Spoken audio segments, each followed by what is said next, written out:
आदेश आदेश, आप सभी को आदेश। तो आज का विषय है तंत्र। सबसे पहला जो सवाल आता है तंत्र से कि तंत्र है क्या चीज़। तो तंत्र का जो शाब्दिक अर्थ है वो होता है कि किसी भी कार्य को करने की जो प्रणाली होती है, उसको करने का जो प्रोसेस होता है, उसको तंत्र कहा जाता है। जैसे मनुष्य शरीर का काम करना, हमारे शरीर में जो नसें हैं उनमें जो रक्त चल रहा है वो कैसे चल रहा है, किस तरह से चल रहा है, उसका ज्ञान होना वो तंत्र है, उसका कार्य करना वो तंत्र है।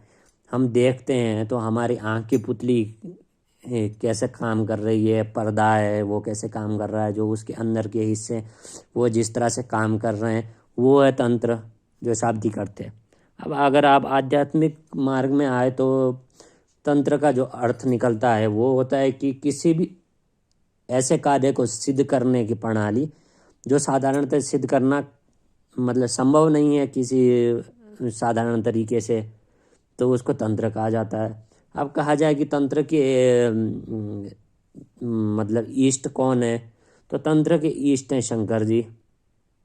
अब तंत्र का जो प्रथम ज्ञान था वो भी साक्षात शंकर जी ने ही दिया था। तंत्र कई प्रकार के हैं, जैसे भैरवी तंत्र, भैरव तंत्र, आपका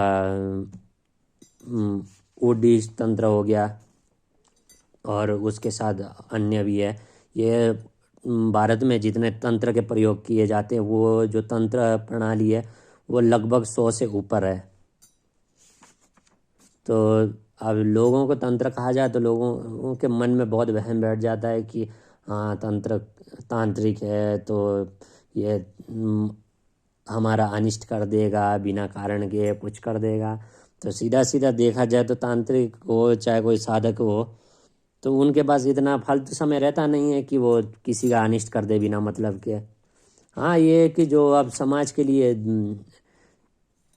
समस्या पैदा कर रहा हो उसका अनिष्ट किया भी जाता है। अब तंत्र, अब तंत्र कहा जाए तो ये लीजिए कि तंत्र चलाने की बात आती है सबसे पहले तो, कि तंत्र चलाया कैसे जाता है। तो तंत्र को चलाने के लिए 3 मुख्य चीज़ें चाहिए। पहला मंत्र, दूसरा यंत्र, तीसरा तंत्र। मंत्र हुआ जिसके जाप से किसी भी वस्तु या यंत्र को जागृत किया जाए और उस मंत्र से शक्ति का प्रहार किया जाए, चलाया जाए उस व्यक्ति या उस स्थान पे। अब यंत्र का सीधा सीधा अर्थ होता है सामग्री, यानी कि जिन सामग्रियों का प्रयोग उस तंत्र को चलाने के लिए किया जा रहा हो। और तीसरा आता है तंत्र। तंत्र होता है कि उस मंत्र और उस यंत्र को प्रयोग करने का जो प्रणाली है, यानी कि हर कर्म के लिए अलग अलग यंत्र का प्रयोग होता है। तो आपको वो मान लीजिए सामग्री है तो सामग्री का किस तरह से कितना और कहाँ पर प्रयोग करना है कि वो सटीक बैठे। अब मंत्र है तो मंत्र का भी तो ज्ञान होना चाहिए ना, कि आपको उस मंत्र को कहाँ प्रयोग करना है, कितना उसका जाप होगा, कितना हवन होगा, कितना जाप पर कहाँ पे चलेगा वो। तो वो जो उसके ज्ञान है उसको तंत्र कहा जाता है। तो ये तीनों जब एक साथ मिलता है तो तंत्र चलता है। अब तंत्र में साधारणतः सभी ने सुना है कि षटकर्म अर्थात 6 तरह का कर्म जो मुख्य है।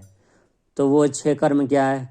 पहला है शांति कर्म, दूसरा वशीकरण, तीसरा स्तंभन, चौथा विद्वेषण, पांचवा उच्चाटन और छठा है मारण।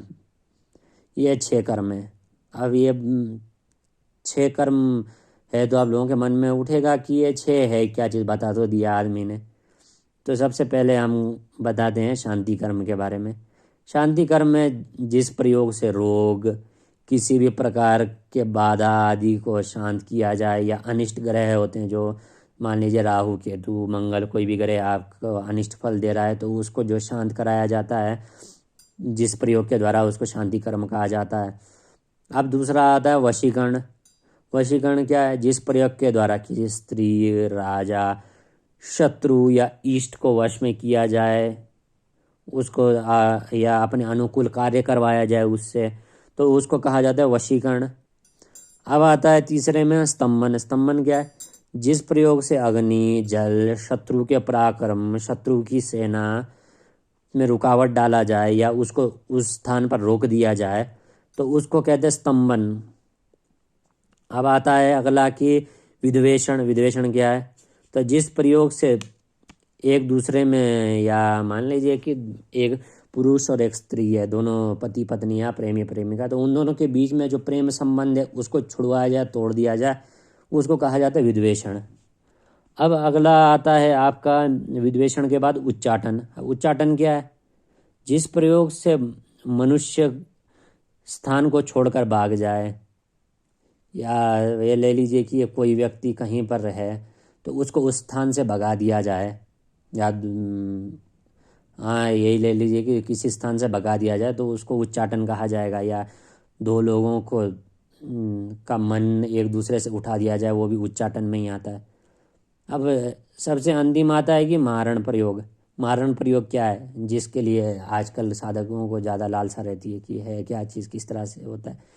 तो मारण प्रयोग कहा जाता है कि जिस मंत्र एवं जिस तंत्र के द्वारा मनुष्य को मार दिया जाए या उसको मतलब खत्म कर दिया जाए, उसको मारण प्रयोग कहा जाता है। अब आता है कि तंत्र का जो ज्ञान है, तंत्र का दीक्षा है, वो किस तरह के व्यक्ति को नहीं देना चाहिए। तो इसमें है जी, आपको सबसे पहले जो है वो नीच कुल में उत्पन्न ना हो। ठीक है, मतलब जो नीच कुल में उत्पन्न होता है, दूसरा पापी हो, तीसरा मूर्ख हो, चौथा भक्तिहीन हो, पांचवा दरिद्र हो, छठवा मोह में फंसा हुआ हो, सातवा शक करने वाला हो, उसके बाद अगला हो गया कि जो निंदा करता हो उस विद्या की, दूसरे लोगों की निंदा करता हो। तो ऐसे व्यक्ति को तंत्र का शिक्षा और दीक्षा देने से तंत्र शास्त्र में पूर्णतः निषेध कहा गया है। शंकर जी ने साक्षात जब रावण को तंत्र का ज्ञान दिया था उस समय भी कहा था कि ये इस तरह के गुण वाले व्यक्ति को कभी तंत्र का दीक्षा नहीं देना चाहिए। अब आता है कि किस तरह के व्यक्ति को मतलब तंत्र का दीक्षा और शिक्षा दिया जाए। जो व्यक्ति तंत्र की प्रतिष्ठा करे एवं अपनी आत्मा की रक्षा करना चाहे, देवता व गुरुओं का भक्त हो, सज्जन व्यक्ति हो, बालक हो, तपस्वी हो, वृद्ध हो। वृद्ध आता है जहाँ पर ये नहीं है वृद्ध का अर्थ की उम्र से वृद्ध हो, अर्थात अपने नॉलेज से वृद्ध हो, यानी कि अपने ज्ञान से वृद्ध हो, ऐसे व्यक्ति को, उपकारी को, सुमति वाले विद्वान को, इस तरह की जो तंत्र शास्त्र है इसका ज्ञान देना चाहिए। अब आता है अगला कि कुछ लोग सोचते हैं कि तंत्र चलाने के लिए कुछ खास तरह के मुहूर्त वगैरह की आवश्यकता है, तो इसमें ऐसा कुछ नहीं है। इसमें साफ साफ कहा जाता है कि तंत्र शास्त्रों में तंत्र प्रयोग के लिए ना तिथि का विचार किया जाता है, ना वार का, ना नक्षत्र का, ना व्रत का, ना होम का, ना काल का, ना बेला का, इन सब का विचार नहीं किया जाता है। हाँ, कुछ खास तरह के तंत्र होते हैं उनके लिए नक्षत्र और योग देखा जाता है, पर वो बहुत कम होता है, इक्का दुक्का। बाकी ये है कि तंत्र में मंत्र तंत्र एवं यंत्र के बल से तंत्र चलाया जाता है, तो इन सब की कोई आपको आवश्यकता पड़ती नहीं है। और मुख्यतः बात यह है कि किसी भी तरह के मंत्र एवं तंत्र का आपको विद्या ग्रहण करना है या आपको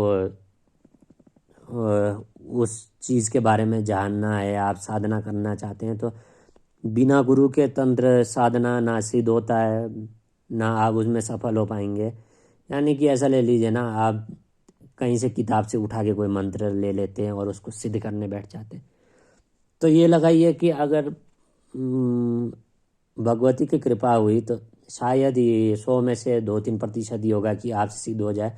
बाकी बिना गुरु के कोई मंत्र कोई तंत्र सिद्ध नहीं होता है, गुरु की पूर्ण आवश्यकता होती है। तो आज का विषय इतना ही है। तो बाकी आप बताइए आगे किस विषय पर बताया जाए। आदेश आदेश।